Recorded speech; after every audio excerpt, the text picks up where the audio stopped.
নমস্কার বন্ধুরা, সবাই কেমন আছেন? আশা করছি সবাই খুব ভালো আছেন। আমিও ভালো আছি। আমার চ্যানেলে সবাইকে স্বাগত। আর রবিবারে রান্না বান্না সব শুরু হয়ে গিয়েছে। আজকে আমি এখন বেগুন ভাজা করে নিচ্ছি।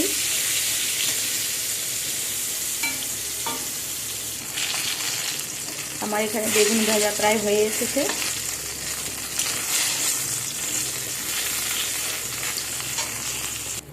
বেগুনগুলোকে লাল লাল করে ভেজে নিয়েছি, এগুলোকে নামিয়ে নেব। এবারে বেগুন ভাজাগুলোকে নামিয়ে নিয়েছি। এই তেলের মধ্যে আমি ভাজা করে নেব শিম আর পেঁয়াজ কলি।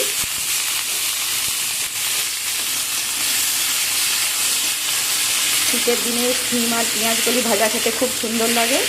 কে কে এরকম ভাজা খেতে ভালোবাসো কমেন্ট করে অবশ্যই জানাবে। এর মধ্যে এখন দিয়ে দেবো আমি লবণ, আর দিয়ে দেবো অল্প পরিমাণে একটু হলুদ গুঁড়ো। দিয়ে সব কিছুকে নাড়াচাড়া করে নেব।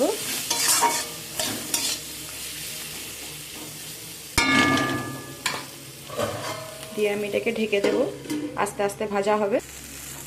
শিম আর পেঁয়াজগুলিটাও আমার ভাজা হয়ে এসেছে, এটাকেও নামিয়ে নেব।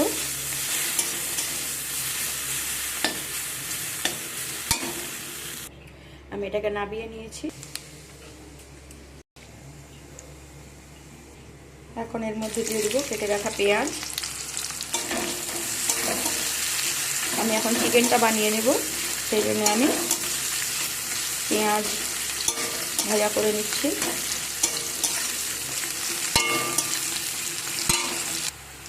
এখানে পেঁয়াজ আমার ভাজা হয়ে এসেছে প্রায়। এর মধ্যে এখন দিয়ে দেবো রসুন। আর রসুনটাকে আমি থেঁতো করে দিয়েছি ভালো করে। এভাবে থেঁতো করে দিলে তার স্বাদ যেন একটু বেশিই ভালো হয়।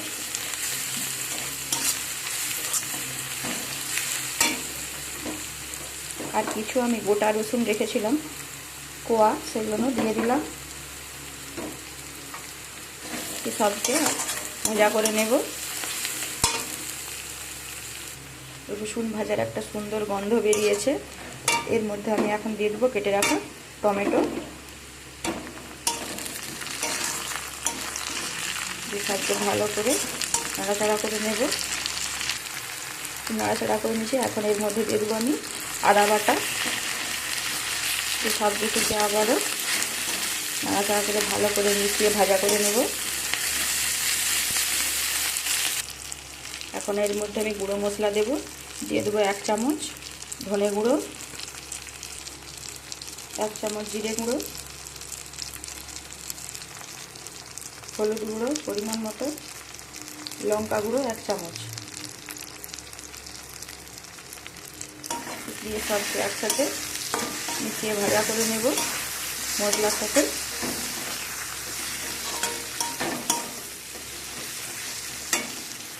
আমি এখানে গুঁড়ো মশলা দিয়েছি, সেই জন্যে এর মধ্যে দিয়ে দেবো অল্প একটু জল, যাতে গুঁড়ো মশলাগুলো পুড়ে না যায়।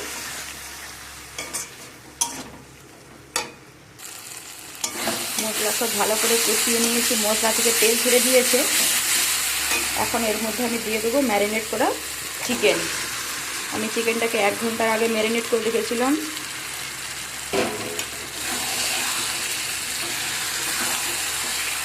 দই, লঙ্কা গুঁড়ো, হলুদ গুঁড়ো, জিরা গুঁড়ো, ধনে গুঁড়ো, নুন, হলুদ এসব দিয়ে এটাকে দিয়ে সব কিছুকে দিয়ে ভালো করে আবার আমি মশলার সাথে কষিয়ে নেব। মাংসটাকে ভালো করে কষিয়ে নিতে হবে। প্রায় 15-20 মিনিট ধরে আমি মাংসটাকে কষিয়ে নিয়েছি।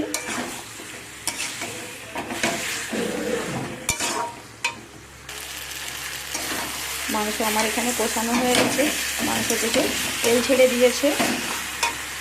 এখন এর মধ্যে আমি দিয়ে দেবো গরম জল।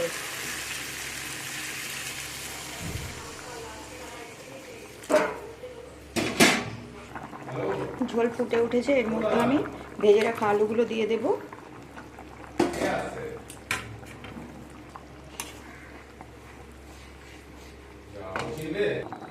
আমি মাংস ম্যারিনেট করার সময় নুন দিয়েছিলাম, আর এখন ঝোলের পরিমাণে লবণ দিয়ে দিলাম।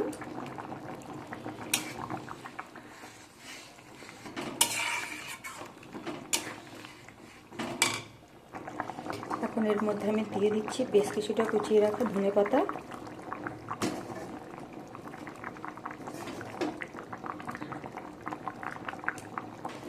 চিকেন আমার এখানে রেডি হয়ে গিয়েছে। শেষকালে এর মধ্যে আমি দিয়ে দেবো 1 চামচ চিকেন কারি মশলা।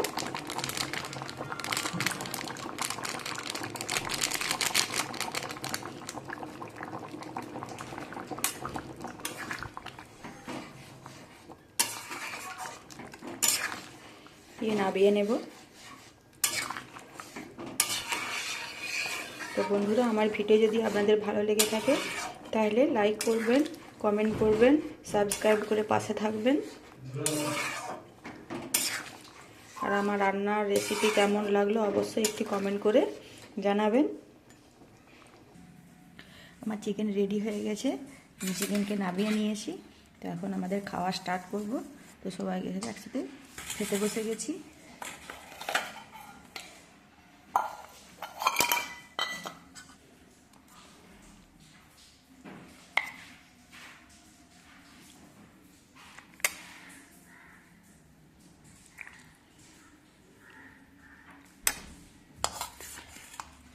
বন্ধুরা, আজ এখানেই শেষ করছি।